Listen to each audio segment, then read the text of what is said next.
All right, for those who don't have the time, let's get the bottom line first. Real quick, today we have NVIDIA earnings right after the session ends. So I'm just gonna quickly give you the sort of bottom line. Well, simply it looks like more of a trap. If you pay attention to the larger time frames, for example, 1 hour, 4 hour, we are basically running out of momentum or gasoline. To be more precise about this, yes, we can jump and retest that 200 level, given how that is mainly the strongest level within the vicinity of the price action right now. It does include 198, 199 with 198.73, 199.17, 200 flat, 299 basically. We have a whole array of support and resistance levels here. Why those? Because if you really go to the smaller time frames, you realize those are the more so major support and resistance levels when it comes to the minor movement, the daily movement. As you can see, these levels are absolutely accurate and have been retested and confirmed to be acknowledged by the market many times. That is actually supremely important. Otherwise, basically, you are hinging on nothing nor anchored to anything. Now, so as you can see, the support and resistance levels work, and those basically are derived from the cyclicality, and the cyclicality here does seem to be accurate, and so we are assessing retest of some of these near-term stronger levels. Again, everything you saw within the vicinity of 200, but basically it's a trap. Why? Because the momentum is running out, and even if worst or best case scenario you're going to get throughout the impulse of the volatility when the numbers come out, you're going to realize that all it can sort of do, and yes, it can cross these numbers. Of course, it can cross slightly higher. For example, the next support resistance level in the vicinity in this instance would be a resistance at 203.88. Of course, we can in fact cross it and land on top of it, and tomorrow open up with a gap and then sort of have the momentum pointed to the downside. So at the moment, this is not necessarily certain how it's going to behave. Although I will tell you that on the grand scheme of things, if you look at the daily, for example, the hourly, the momentum is running out. So in other words, it's more of a trap. There is a thing here, for example, and that is a thing, and I'm going to address it. The thing with this is that if you look at the weekly, we're actually major bullish. We have major bullish volume coming in on the larger time frame, but there is a caveat to this. So usually, even what you see within the particular time frame, even that itself is a narrower partition or part of the larger story that is the larger time frame, right? So if we're going to look at the larger time frame, we're going to realize that, well, check this out. We are actually below the 50, although we are having some of that bullish momentum crossover right now, which basically that intermission means that all we're truly getting here is just a corrective motion on this. It does appear, and I have mentioned this before, how we may end up sort of playing into this negative wedge for some time, though. Arguably, this time around, we're looking at NVIDIA because NVIDIA may drag the overall market in any particular direction, but in reality is that usually the market is the one to drag NVIDIA in any particular direction rather than the other way around. Today, because of their earnings, we actually may see it sort of play out differently. The other element of things is that, again, if you look the more further out we look, we see we are technically still bullish, but we are now over the edge. We're now over that partition where we break back down. So in other words, it does appear to be like more of a trap, and you can see, for example, last time around, every time we cross that, basically, although it's going to be far to see and it's going to be very low and it's basically going to be barely visible. Oh, Greg, it went on an incline. Yeah, not exactly. If you're going to look at it from a logarithmic standpoint, you're going to realize, again, things are not that simple, and it's all in relative pricing. So, for example, you need to look at this drop as for what it was at the time, right? You need to understand that at the time that was an 85% drop, right? So as you can see. So at the end of the day, what we have to acknowledge, because look, the momentum that is being generated or formed, rather, that behavior that is being formed, people say, well, I swear by, doing just, I'm just blindly DCAing and I've done a DCF and it's all good. But you need to understand that the momentum or the psychology that this momentum is reflecting is the altogether sentiment of all these people who have done these DCFs. In other words, a big portion of the public who do trade NVIDIA, even while doing DCF, models still see as this an overpriced asset currently under the conditions. And so the momentum, in fact, as we can see, moved on from being significantly steep and basically vertical, and then at some point going slightly less steep and becoming a little bit more shallow and shallow, which is part of that overturning, which also saw on the indices. So very similarly, basically what this is we saw that. I actually have a chart sort of showing how most assets, by the way, here it is NVIDIA, here NVIDIA is with the rest of the assets, how they kind of go in confluence together over the longer period. We even have gold and silver here, which is, by the way, weird how gold and silver even played out into the current sort of market cycle, because usually those are a little bit late and more form. This is why they form that behavior of a safe haven, because simply the vastness of the market turns to them when we see trouble in the indices, in the overall, for example, tech sector in our case, or back in the day it was if we saw issues with the Dow Jones, with manufacturing, we saw people go to gold and silver, basically to safe havens, to precious metals.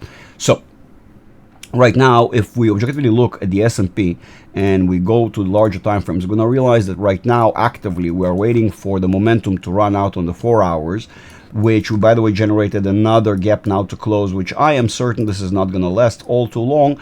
It may still last even several weeks, as we're going to be still moving sideways within that framework. Why? Because that's what we've been doing pretty much since, well, again, arguably depends who you ask, but you can arguably say that we started and penetrated that sideways channel within which we're moving right now.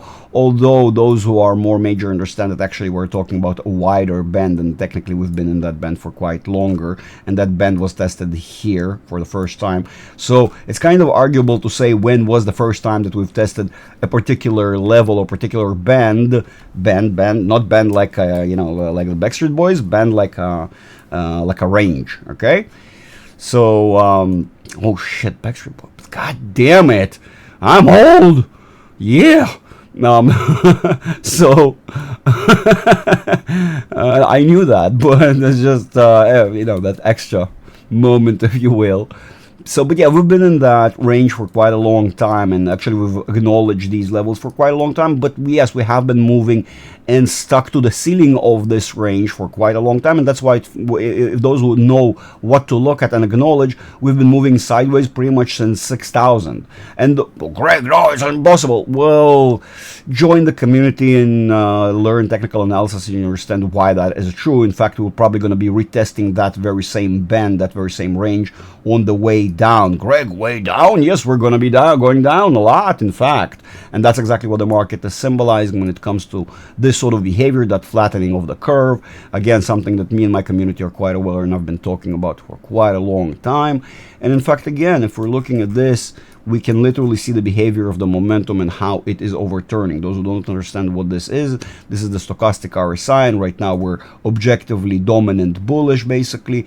That line, that is the green line, the K, represents again a moving average that is shorter range, and through that shorter range we can identify more bullish movement, at least for that range of time, right? Because it's set via the candlesticks backwards, a certain preset amount of candlesticks, and those represent a certain amount of time given the time frame that we're on. If you understand the math, it's pretty simple actually. Now on the daily, we're already seeing some curving of the trend inwards, and because it is still within the range and within around the 50, which is the median of the stochastic RSI, and symbolizes the transition from bearish. Everything below 50 is bearish, everything above 50 is bullish, right? I think you should know that by now if you've been a member of the channel. If you're not, definitely don't forget, here is a video of my dear friend Tom Nash, just like I have on his channel. Don't forget on mine, on my videos, to set this bell to all, otherwise you'll not be informed whenever I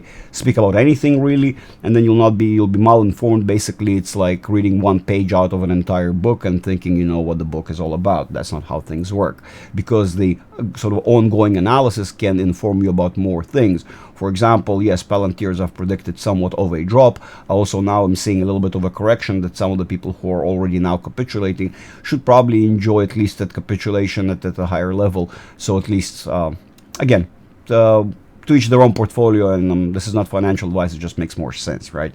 So if you're already selling, sell at a higher level. But it still does not mean that Palantir is going up. Palantir is overall going down with the rest of the market. It's just kind of, goes hand in hand with how the cyclicality of the market behaves, and it drops, goes up, goes down. It doesn't just go down, right? Another thing, definitely join. There are only 3 days left for for my Patreon. By the way, you can see the address right above me right there, patreon.com/Greg_Ori_H. Right now it is $50. In 3 days, this $50 tier will become a $70 tier. Join right now and you lock in that price. Another thing you can do, you can switch that little ticker and it will change it to $40 a month, but you will be paying annually, which I think is the better solution for everyone. Just you're gonna be set for the entire year. You'll get to join the Discord, of course, participate with me and my community in all the conversation we have about everything. You'll be informed whenever I post any videos. You will be able, here it is, you'll be able to, of course, watch my daily updates and charts that I post, and kind of my community is the most up-to-date, of course. They get various benefits. We have meetings and all sorts of cool stuff. And if you really want to know, of course, ask about the One-on-One Academy, to which there is the whole testimonials sort of partition. As you can see, many testimonials of my graduates. I'm very proud of you graduates. Salute you, da?